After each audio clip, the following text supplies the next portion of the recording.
Okay. Hey, what's going on, everybody? My name is Adam with the Theory, and welcome to Adam's Theory. This is my co-host Josh. Say hello, Josh. All right. You're not gonna talk? No. You want me to let you go so you can go back to eating and sleeping? All right. All right. Fine. All right. Well, as you can see, Josh doesn't want to be a star, so I can't force him. But yeah, welcome to another episode of Adam's Theory. I'm Monday was Labor Day, and I had my brother in town, so unfortunately, I wasn't able to do another episode.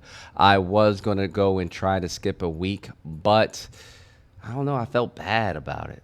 I felt bad, and I felt like I could almost hear you guys calling and asking, like, where is Adam with the theory? And I'm like, I heard it. Like I was tossing and turning in my sleep.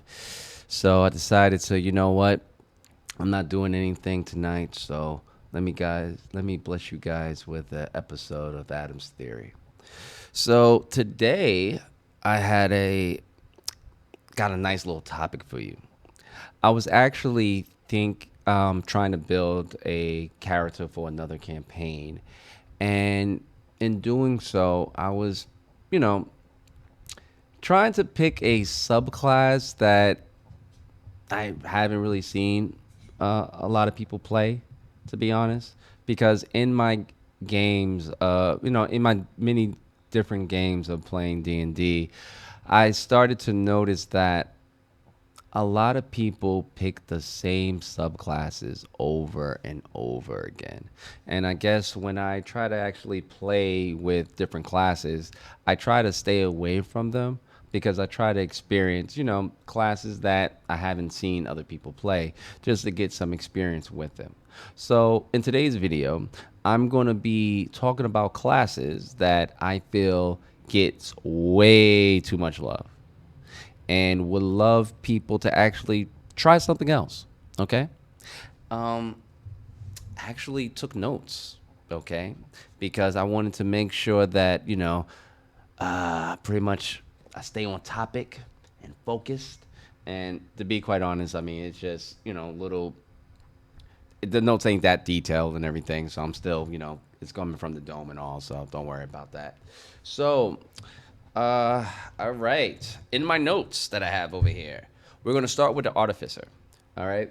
Now, granted, with the Artificer, I get it. They only gave you 4 subclasses. And out of the 4, the Armorer is the best one. Okay. I get it. I mean, I've seen people play with the Battlesmith, and it's a struggle. I had a friend try the Alchemist. Is it called the Alchemist one? I think maybe. Well, I think it's called the Alchemist. But there's another subclass with the Artificer that it's just terrible. You make these elixirs, and they're all terrible. So I've seen it. So I understand the armor is, if you want to play the Artificer, the armor is just too good. It's just too good with the AC bonus and stuff it gives you, and the different armors that you can have. You're practically Iron Man. So I get it. Uh, hey, so if you're gonna play with the Artificer, I totally do understand if you pick the Armorer. But if you are willing to actually give the other subclasses a try, hey man, you get my respect and I love you. All right, for that. The next one is the Barbarian. So this one's an easy choice. Usually, when people pick Barbarian, they're picking the totem, and I don't have an issue with the totem. My problem is that they always pick the bear totem Barbarian, and I get it. I understand. It's that good. All right. Pretty much getting resistance to pretty much every damage type except psychic, and you're pretty much doubling your HP is too good. You could pick the other animals like the tiger and the eagle and the eel, but to be honest, why? And I have played with other subclasses for Barbarian. I've played the Wild Magic one. I played the Ancestral Guardian, and they are good. But with a Barbarian, your AC is 16, maybe 18 if you're going to go with a shield, but you're a barbarian, so chances are you're swinging with a great axe. So with an AC of 16, you're going to get hit a lot, and you're going to be begging your cleric to heal you every turn. So with the totem barbarian, it just makes it so much easier to do your job as a tank. So I get it, but I would encourage players to give the other subclasses a try. And if you are going to pick totem, try to pick the other animals. I mean, obviously, this was such a problem that in the new D&D that they decided to give the totem bear barbarian a nerf because, yeah, it was it was unfortunately necessary because the bear totem was so good that it was really hard not for you not to pick it. So, yeah, bear totem barbarian. Let's try to pick something else. The next one is the Bard, all right, and it's the College of Lore, all right. Now it is a good subclass. I just feel that the other colleges are just as good. I understand, like cutting word is pretty decent because of the fact that being able to use your inspiration die to subtract to the DC saving throws or ace or to the hit is really good. More than likely, you're going to use it for the try to reduce the whatever they get on a dice roll for a saving throw against one of your spells because bard spells are usually save or suck. So I get it, but this is from my experience with playing a bard. College of Swords is really good as well. You're getting medium armor. You're also getting a really good ability to kind of raise your AC with your Bardic Inspiration die. That is sometimes a little bit better. You could tank better than the fighter at times. Also, College of Spirits gives you a nice other pretty cool abilities that you can actually use your inspiration die on. So I get it. Cutting words is good, but I do feel like the other colleges do have something else that's just as good to offer. Also, at level 6, you get the additional magical secrets where you could kind of go and get other spells, which is, like I said, which is good, of course. But once again, I just feel that the other colleges are just as good. So that way, hey, give the other colleges a try. And personally, I feel like give College of Swords a try. It's really, really good. I'm playing it now in a campaign. It's my second time, and it's amazing. So give that college a try for your bard next time. The next one is the Cleric. I'm so happy I'm actually doing this, and I don't need my book as much. The Cleric, Life Cleric. Yep, Life Cleric. There's nothing wrong with the Life Cleric. The Life Cleric does its job very well. I just feel like it's boring. All right. I mean, granted, your ability you can heal better than any cleric in the game. Get it. That's your whole thing, keeping people up. But I feel like that's one of the things that kind of gives the clerics the bad rap of some players don't want to play a cleric because they feel like they're going to be babysitting the party. Everybody's going to be like, "Oh, heal me, please, please, I'm half health, please." So I get it that, and some players don't want to babysit, don't want to feel like the only thing they're doing on their turn is just healing the party while they go and have fun beating things up. So I recommend, yeah, pick another subclass. The clerics, any all the other cleric subclasses is going to be able to heal. Not as much as the life cleric, but enough, but still good enough. And also, clerics, in my personal opinion, are the best class in D&D. You're a full caster with a you're a full caster, I think, with a D8 or 10 for hit points, and you could wear heavy armor. I want you to understand, you're wearing heavy armor as a full caster. All right. So pick another subclass, please. Okay, life clerics are good, especially if you're just starting out playing D&D or it's your first time playing a cleric. Totally understand that. But after I would say half a campaign with the life cleric, pick another class and you'll enjoy it very, very much. The druid.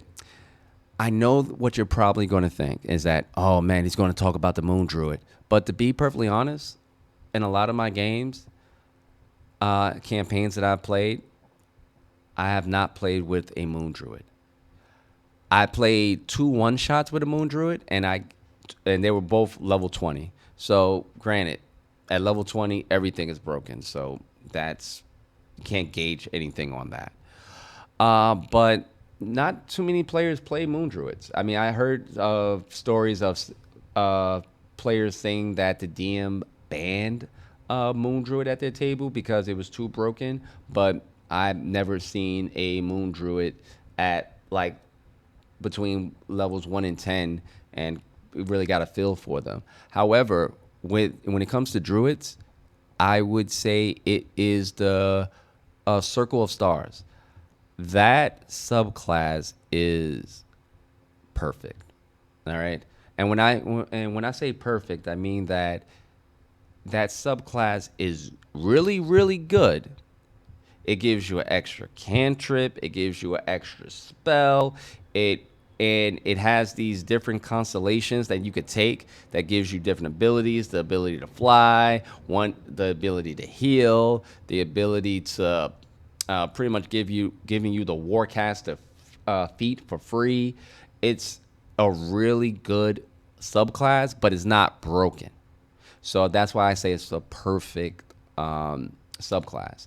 Now, I will say that the druid could use a few more subclasses because I think when I was researching this video, I saw a Circle of Dreams. I didn't even know about this subclass. Didn't even know about it at all. And to be quite honest, I think for my next character, I would give that a try just to see how it is. But hey, if you've tried the Circle of Dreams, please let me know so that way, yeah, let me know how you actually like the class, if it's good, some advice on it. That would be very helpful to me. Okay, so when it comes to druids, it's not the moon druid. No, no, no. This time the problem is the stars. Yeah, see, I like that. All right, got a nice one. All right, the next one, the fighter. This one would have to go to the Echo Knight. Yeah, the so many of my friends in the games that I play love the Echo Knight, and it is.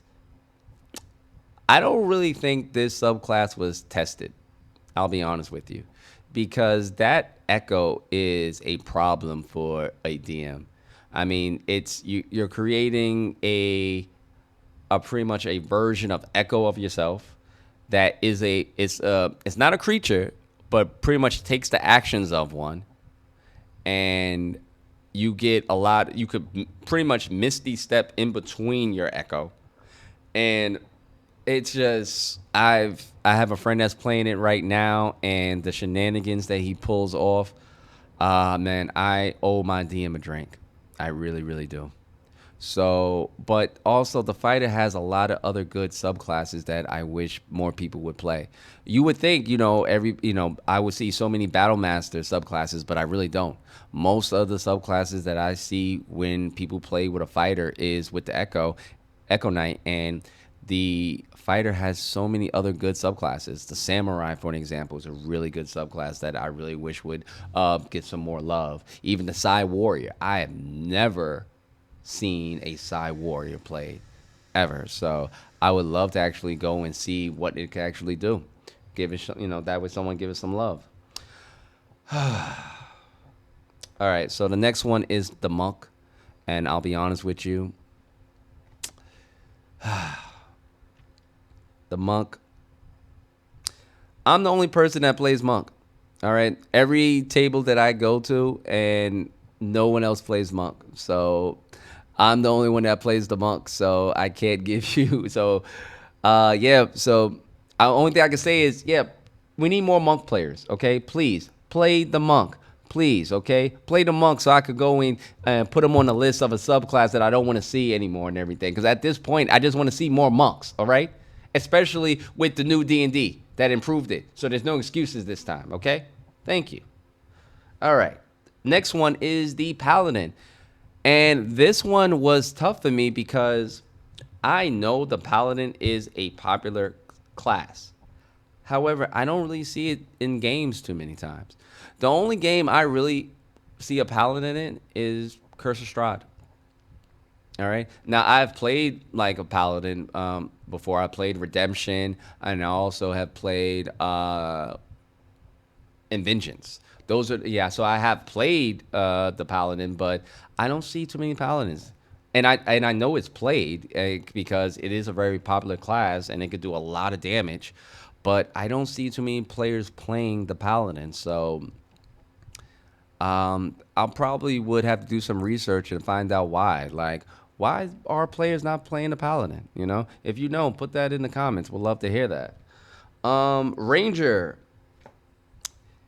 Now, Ranger does get a bad rap, and a lot of times, you're not going to get too many Ranger players. But when you do, most of them are the Gloomstalker, and the Gloomstalker is just annoying. I'll be honest with you. It's annoying because the Gloomstalker player is every time they enter a room is gonna be asking the DM, "Oh, is it dim light in here? Is there a light source? Is it?" And then if there's a player that does not have dark vision, the Gloomstalker is going to be complaining because now, of course, that character's need a light source, so he's going to light a torch. And once you light a torch, the Gloomstalker is almost useless.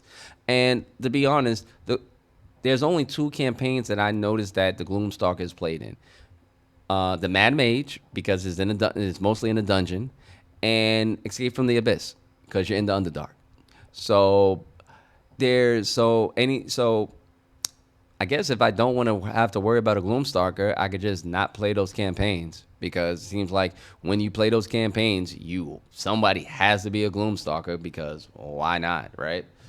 Yeah, so yeah, I understand the Ranger get a bad rap, but yeah, give the other subclasses some love. All right, any of them, the Hunter, the Horizon Walker, any of them, please. All right, put the Gloomstalker on the shelf. The next one is the Sorcerer. And when it comes to Sorcerer players, you guys love Divine Soul Sorcerer, and I get it because it's usually the person picks Divine Soul Sorcerer because they need someone to do the healing, but they don't want to play a cleric. So there's the Divine Soul Sorcerer that gives you the best of both worlds. You get the whole cleric spell list, and you're still a sorcerer, so you could do all the meta magic craziness and stuff. So like twin spelling heal and stuff like that. So I get it, and so I get that part. Now there are other. I don't really play sorcerer. I don't think I ever play sorcerer and stuff. So I would have to give that a try, but I won't pick the divine soul. Not at all. In fact, I was gonna go and pick the Shadow Sorcerer for a game, but my DM begged me not to because how he said that it was a terrible subclass. So one day I will go and pick the Sorcerer.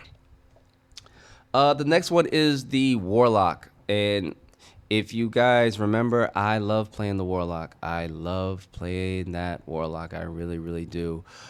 But the Hexblade is the most abused subclass, not just for the Warlock, but in D&D.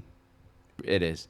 All right. Because with the Hexblade, with one level dip in Hexblade, you get the Bard lock, you get the Sword lock, you get the Padlock, and being able to get medium armor and a shield for your Sorcerer or Bard is amazing. And with the Paladin to just put everything in your charisma and then also get Eldritch Blast is just amazing and stuff. So I get it. I would just love to see more Warlock players that's not taking a dip in another subclass. I understand a lot of people feel like Warlocks is the subclass is the class that you mix with that you multi-class in, but hey, you guys already saw my love letter to the Warlock, so you know how I love it. So yeah, don't pick another subclass and stuff. Even if you're going to multi-class in Warlock, there's the Fiend or the Celestial. There's many others that you can actually do. So give them a try, okay? Use them. And last but not least, my favorite subclass I like to talk crap about is the Wizard. Because the Wizard is, I have to say, the Wizard class is by far, I think, the most popular class in D&D because in a lot of my games that I play, and I think I've played maybe 15 or 20 in 15 or 20 different parties. I really do feel like everybody likes the Wizard. The Wizard usually finds a way to be in the party, and a lot of people love the Blade Singer. They love the Blade Singer Wizard. They love the I'm a wizard, but I'm in combat fighting and doing my swings. Yeah, yeah, yeah, yeah, yeah. Yeah, they think they're a front line with their high AC until they get hit and they get punched in the mouth and they're like, "Oh, why you hit me?" So yeah, there's that.